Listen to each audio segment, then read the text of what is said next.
계속해서 우리 조직신학을 공부하는데 이 시간에는 총 24강으로서 제2부 12강, 그래서 오늘 이 시간까지 해가지고 구원론을 맡아드리겠습니다. 그런데 오늘 이 시간에는 우리 성화와 또 견인에 대해서 좀 어려운 말씀입니다만은 이걸 한번 얘기해 보고자 합니다. 사실상 우리가 신학을 공부하기 위해서 이 신학적 용어를 좀 더 구체적으로 알기 위해서는 우리가 상당히 많이 노력하고 연구를 해야 합니다.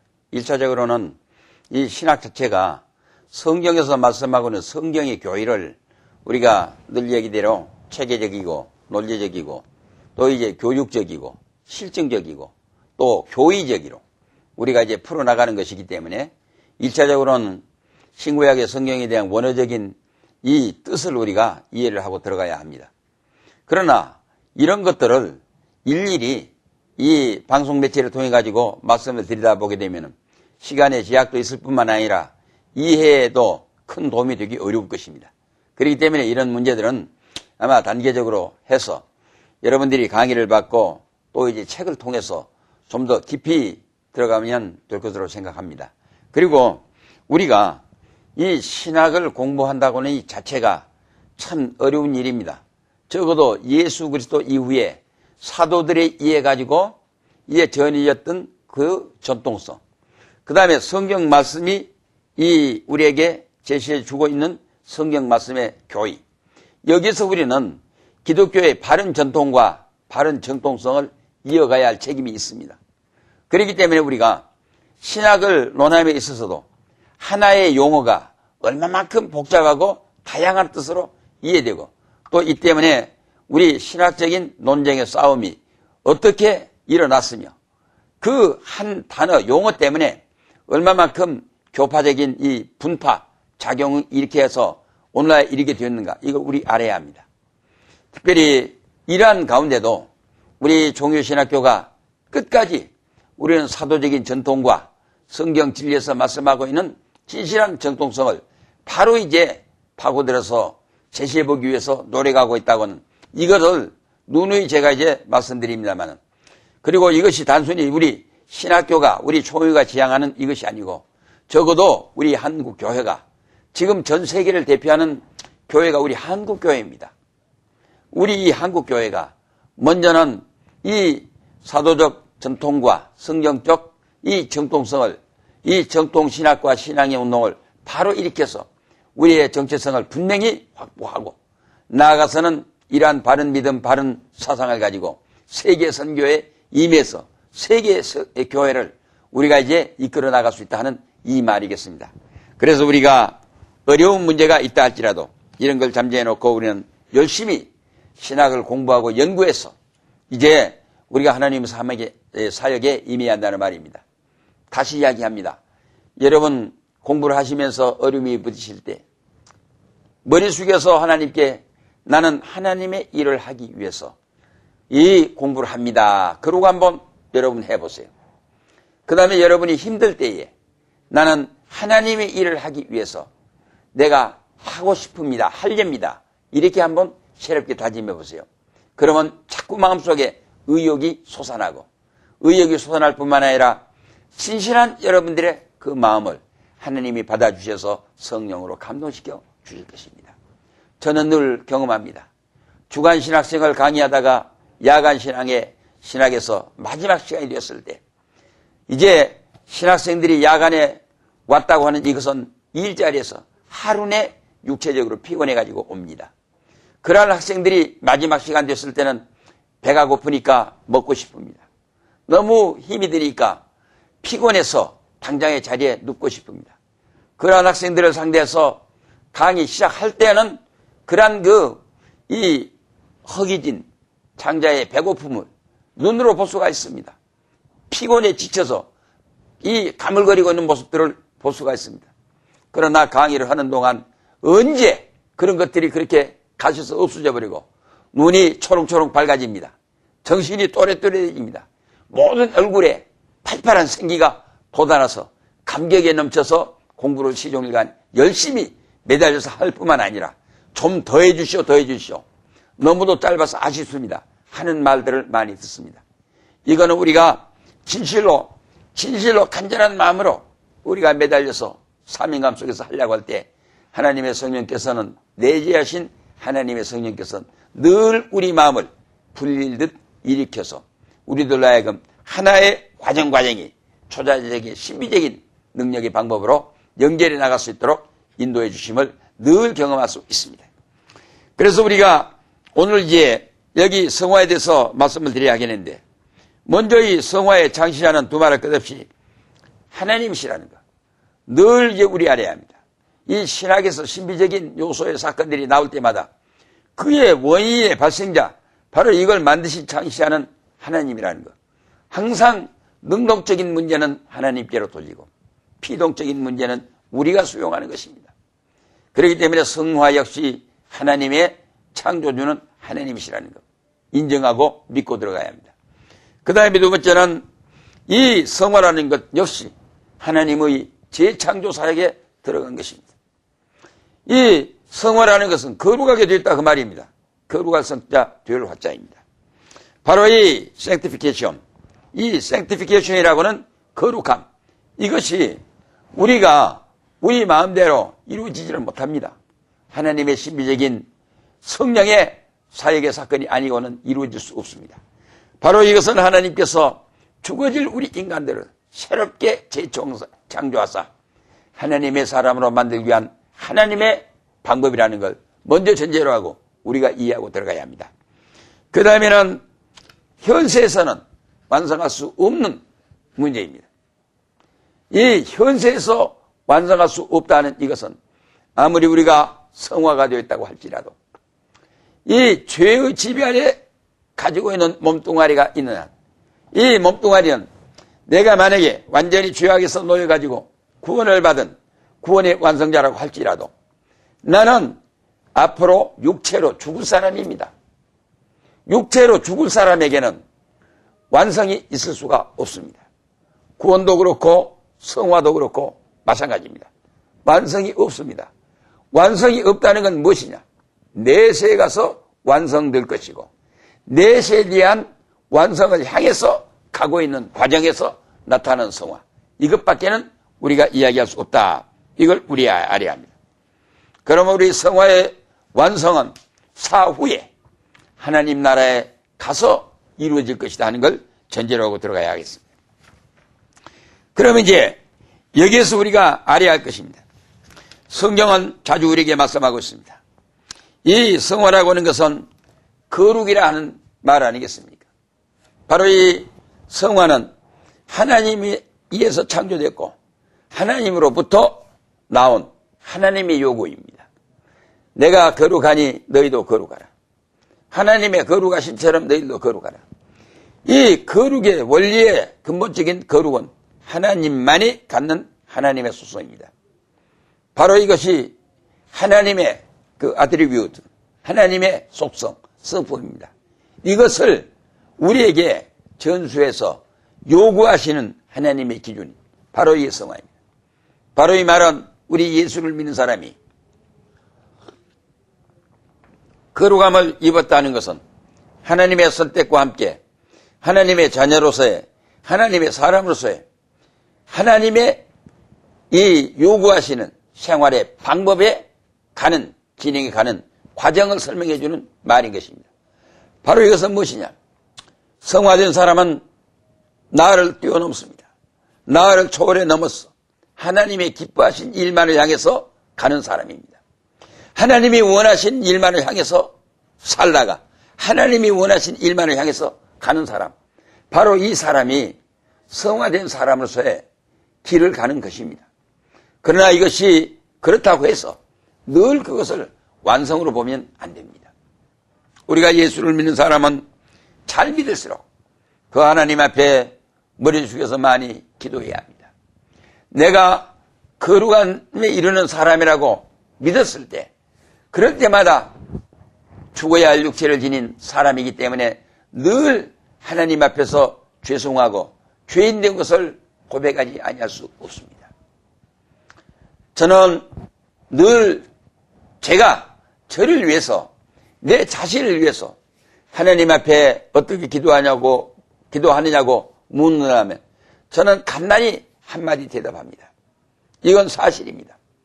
내가 나를 위해서 하나님 앞에 꿇어 엎드려서 기도합니다. 하루를 살고 밤에 기도합니다. 아침에 기도합니다. 1년을 살고 연말에 기도합니다. 연초에 기도합니다. 내가 정말로 나를 위해서, 나만을 위해서 기도해야 할 기도의 말이 있다고 하면 나는 하나님 아버지 감사합니다. 그밖에 없습니다. 어느 것 한 가지도 나를 통해서 내가 능동적으로 할 수 있는 것은 아무것도 없는데 하나님께서 전폭적으로, 하나님의 강권적으로, 하나님의 사랑에 특심한 것이 나를 놓아주지 않고 기어이 나를, 곁길로 달려가는 나를 끄집어들여서 하나님의 아들 삼으시고 하나님의 일을 하게 하시고, 그래서 나에게 병 안 들게 하시고 나에게 건강 주시고 나에게 힘 주셔서 늘 하나님의 일을 향해서 몰두해 달려갈 수 있도록 이렇게 해주십니다. 그렇기 때문에 저는 날마다 이 하나님의 말씀을 간언하기 위해서, 또는 책을 쓰기 위해서, 심지어는 여러분과 이렇게 만나기 위해서 늘 밤을 새워가면서 연구하고 공부하고 매달릴 수 있다고 하는 이것은 전부가 내가 하는 일이 아니고, 나는 그렇게 믿습니다. 하나님께서 나를 이렇게도 높이 높이 들어서 쓰셔 주시는구나는 말입니다.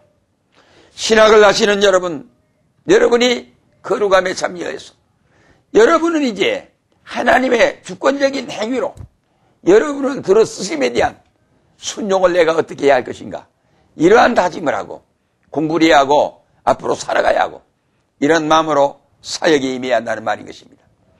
정말로 이 하나님께서 우리를 거룩하게 성별해서 성화시켜 주셨다고 하는 이것은 하나님의 사람으로서 거룩하신 하나님의 일을 하기 위해서 우리들을 성화시켜 주시고 하나님의 자녀로 삼으시고 일꾼으로 이렇게 불러 태가야 주셨다 하는 이러한 의미로 우리가 성화에 대해서 말씀드릴 수 있습니다.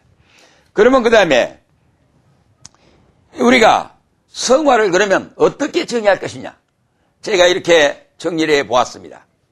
성화란 성령께서 죄인들을 죄의 부패에서 깨끗하게 하시며 그 전 본성, 우리가 그전에 지었던 본성을 하나님의 형상으로 갱신하여 죄인으로 하여금 선한 일을 할 수 있게 하시는 성령의 은혜로우시며 계속적인 사역이다. 다시 한번 반복해 드립니다. 성화란 성령께서 죄인들을 죄의 부패에서 깨끗하게 하시며 그 전 본성을 하나님의 형상으로 갱신하여 죄인으로 하여금 선한 일을 할 수 있게 하시는 성령의 은혜로우시며 계속적인 사역이다. 이렇게 정의할 수 있다는 말인 것입니다. 그러면 여기에 중요한 뜻들이 바로 나와 있습니다. 성화란 성령의 사역입니다. 즉 하나님의 사역입니다.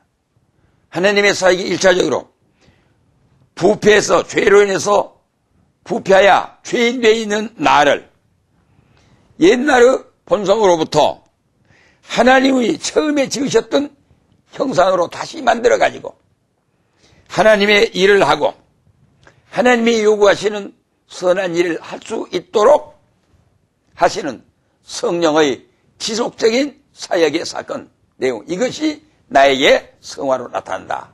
이렇게 정의한다는 말입니다. 그 다음에 그러면 성화의 특징을 말씀드려 봐야겠습니다. 성화의 창시는 두말할 것 없이 서두에 얘기했던 대로 하나님이십니다. 그 다음에 성화는 하나님의 재창조 행위라고 서두에 말씀을 드렸습니다. 세 번째는 성화는 현세에서는 완전에 이르지 못한, 그리고 사후에 완성될 하나님 닮음의 성품의 사람이요 성품의 생활인의 방법을 이루는 말입니다. 그 다음에 성화의 성질을 좀 더 분석을 해서 말씀을 드려봐야겠습니다. 성화는 첫째 하나님의 초자연적인 사역입니다. 우리가 늘 예수를 믿는 기독교 이 믿음 자체를 이 성경에 나오는 교회 자체를 우리가 성경도 이 세상에 있는 어떤 한 일반 경전의 문서이다 하는 그 문서설, 즉 불교의 경전이나 유교에서 말하는 경전이나 다른 경전이나 이렇게 생각해 버릴 때는 이미 기독교 진리의 원리는, 본질적인 원리는 끝나버립니다. 이거는 어디까지나 하나님의 계시입니다. 하나님의 말씀입니다. 하나님의 진리입니다.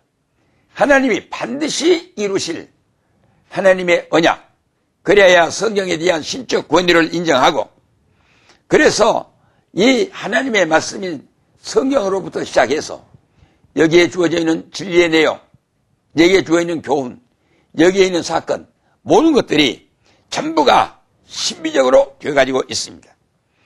그렇기 때문에 이 모든 것들이 기독교 신앙의 원리 자체가, 내용 자체가 초자연적이고 신비적인, 그래서 우리는 계시 종교라고 하는 것을, 계시 종교는 영적으로 다가가야 한다는 것, 적어도 영적으로 다가간 것을 내가 이 나의 인격, 지정의로 이 승인해서 인정해 준다는 것, 그렇게 함으로 내가 이 계시 지식에 동참한다는 것, 이 자체가 기독교를 이해하는데 절대적으로 필요하다는 것입니다. 그러므로 우리가 더 기도하고 더 많이 하나님 앞에 명상해서 우리가 성경을 더 열심히 상고하고 이해하고 파고들어서 우리가 바른 진리에 이룰 수 있다는 것입니다. 적어도 우리가 보수주의를 논하고 바른 신학을 논하기 위해서는 우리의 학설을 주장하는 것이 아닙니다. 좀 더 성경 진리에 가깝게 다가가서 하나님의 요구에 더 진실하게, 더 충성을 해보자는 뜻 외에 어떤 학설이나 누구의 주장을 논하자는 것이 아닙니다. 바로 누구든지 다 이 말씀을 연구할 수 있습니다. 그러나 비판적인 것이 아니고 거부하는 것이 아니라 좀 더 순종하는 마음에서 어떻게든지 여기에서 말씀하고 있는 하나님의 진실한 의미의 본의를 더 충성스럽게 따라가보자, 순종해보자, 믿어보자, 그렇게 해서 일을 해보자. 이것이 보수주의 운동이요, 신앙이요, 이제 교회가 지향하고 있는 목적인 것입니다. 그렇기 때문에 우리는 이 하나님의 말씀이 우리에게 제시해주고 있는 내용들을 더 깊이 파고 들어가면서 먼저 우리가 하나님께서 행하시는 모든 일들이 초자연적인 하나님의 사역인 것처럼 성화 자체가 하나님의 초자연 사역이다 하는 이것을 전적으로 이제 우리는 알고, 여기에 대한 이 성화의 두 부분을 한번 설명해 보렵니다. 첫째는 옛사람의 억제입니다. 내가 성화가 되어 있다고 하면 간단합니다. 술을 즐겨 마셨던 사람이 내가 하나님 안에서 나의 거룩함을 지켜나가기 위해서 술을 끊어버린다.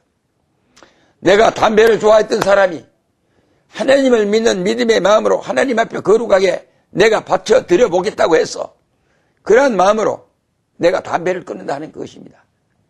담배를 끊는다는 것이 하나의 습관인데 습관을 단절한다는 것이 정말 어려운 문제입니다. 그러나 진실로 성화된 사람이라면, 하나님을 향한 진실한 믿음의 사람이라면 이거는 쉽게 해결할 수 있는 문제입니다. 또한 자기 스스로도 쉽게 해결할 수 있는 문제만이 아니라 내가 진실한 마음으로, 믿음의 마음으로 하나님께 다가갈 때 하나님의 성령이 나를 도와주십니다. 그렇기 때문에 이것이 성화에 대한 협력적인 의미를 지니고 있습니다. 그러면 우리가 옛사람과 죄의 지배만을 받고 있던 인간성이 점차로 십자가에 못 박혀서 죽습니다. 여러분들이 예수를 믿으면서 세례를 받았습니다. 세례를 받는 게 무엇입니까? 로마서 6장 1절 2절에 자세하게 구체적으로 말씀해주고 있습니다. 우리가 물로 세례를 받습니다. 이 물로 세례를 받는다고 하는 것은 나의 죄를 대신해서 십자가에 못 박혀 죽으신 예수 그리스도와 함께 나의 죄에 대해서는 죽고 그리스도 예수 부활하심과 함께 내가 하나님의 의에 대해서는 새 생명의 사람으로 태어난다는 그 뜻입니다. 이것이 바로 세례의 뜻이라고 말씀하고 있습니다. 그런 거로 우리가 세례의 원리의 뜻은 단순로 위해서 죄를 쓰인다 정도가 아닙니다. 죄에 대해서는 죽고 새 생명의 의에 대해서는 그리스도 부활과 함께 새로 태어나서 산다 그 말입니다. 그런 거로 새 사람이 되었으면 새 사람의 삶의 길을 거여가야 한다는 말입니다. 둘째는 새 사람의 태동입니다. 성화의 극적인 면은 영혼의 거룩한 성향이 강화되고 그 거룩한 실천이 증진되어 생활의 새로운 과정이 일으켜진다는 얘기에 있습니다. 그것이 인도하는 새 생활은 하나님을 향하여 사는 생활이라고 불리워집니다. 여러분 이제 우리 한 번 더 생각해 봐야 합니다. 나의 인생이, 나의 일과가, 내가 지향해서 가고 있는 모든 것들이 나를 위해서입니까? 아닙니다. 하나님을 위해서, 하나님을 향해서, 하나님만을 위하여 내가 가는 것입니다. 적어도 믿는다는 것도 그러한 의미를 가졌습니다만 특별히 신학을 하시고 하나님의 일을 하시겠다고 신학을 공부하신 신학도 여러분은 지금까지 건너보지 못했던 강을 건너기 위해서 건너기 위하여 지금 준비하고 있습니다.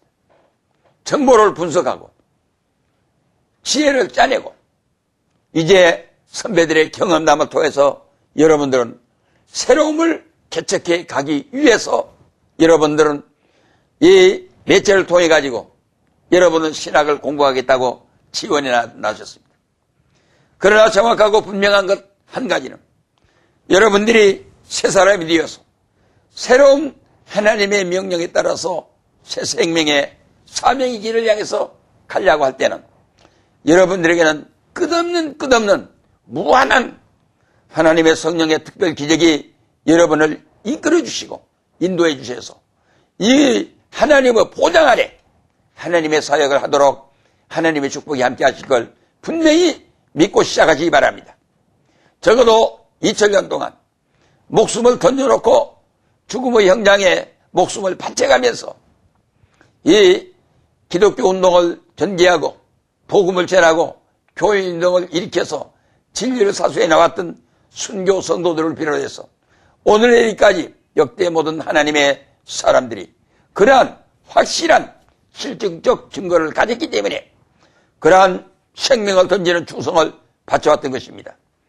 여러분들이 기독교 신앙에 대해서 좀 더 실상과 증거라는 걸 구체적으로 알려고 하면 다시 반복해서 히브리서 11장을 읽어보시면서 이거는 전부가 역사적으로 되어졌던 사건들입니다.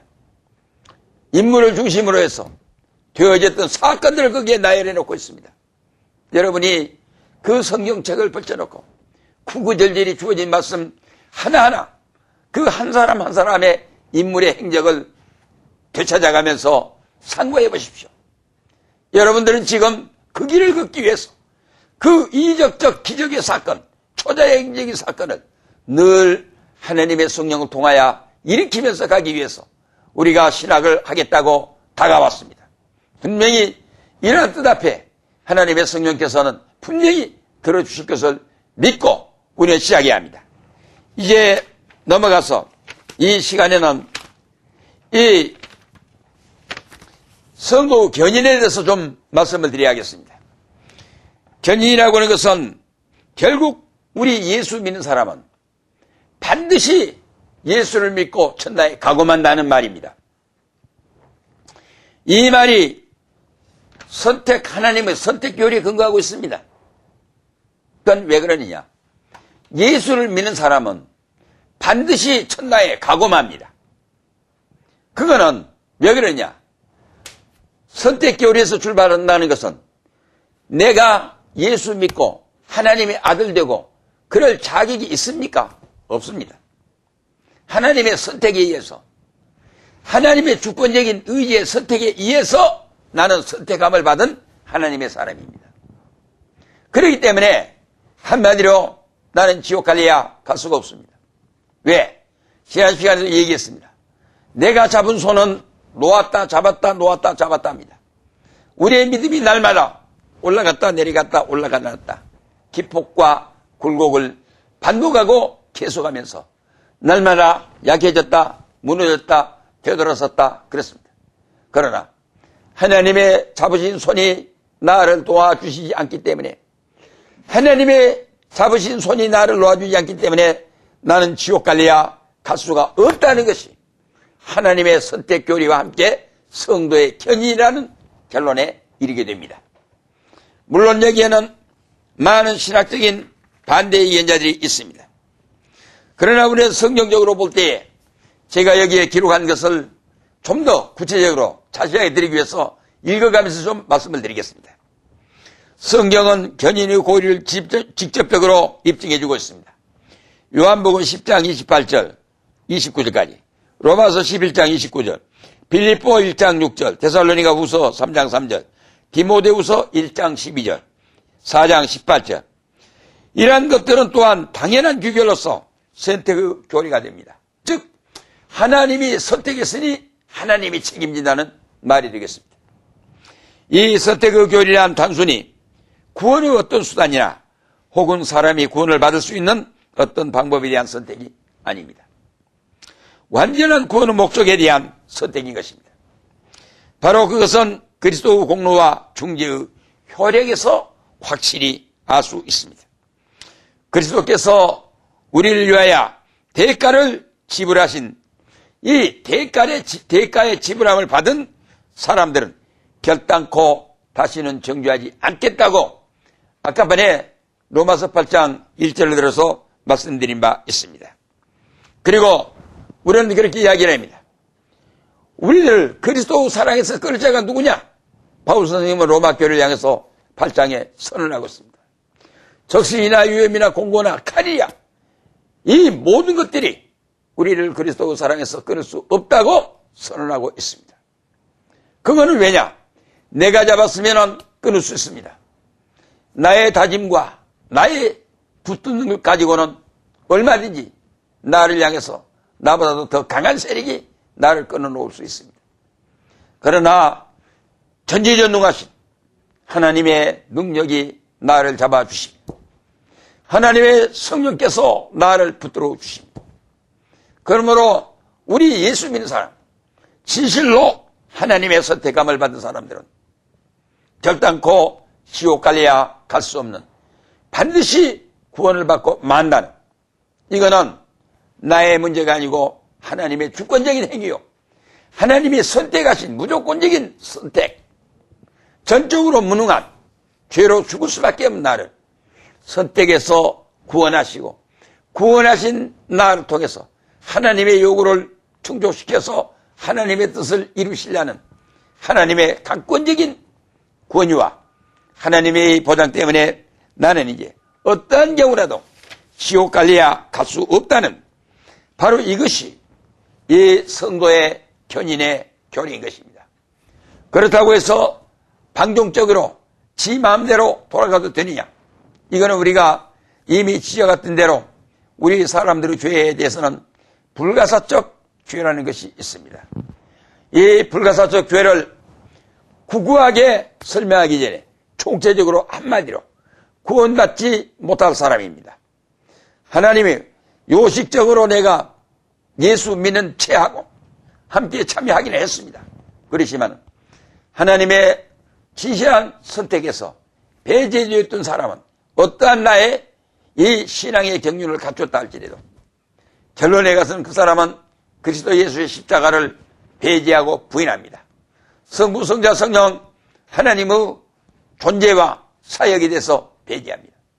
그러므로 나를 위해서 십자가에 못 박혀 죽으신 예수 그리스도를 거부하고 배제하고 성령 사역을 부인하고 하나님께 대해서 반항한 사람은 결단코 사유함을 받지 못합니다. 그러나 우리가 아무리 지식적으로 무식하고 가난하고 비천하고 아무것도 알지 못하고 내가 만신차이가 되었던 죄인이었다 할지라도 하나님의 진실한 선택의 교리 아닌 사람에게는 반드시 하나님께서 천당에 갈 수 있도록 성도들에게 진실한 참음의 은사를 베풀어 주신다. 여기에서 성도의 견인이라는 교리를 드리고 이제 이 시간 마치겠습니다. 감사합니다.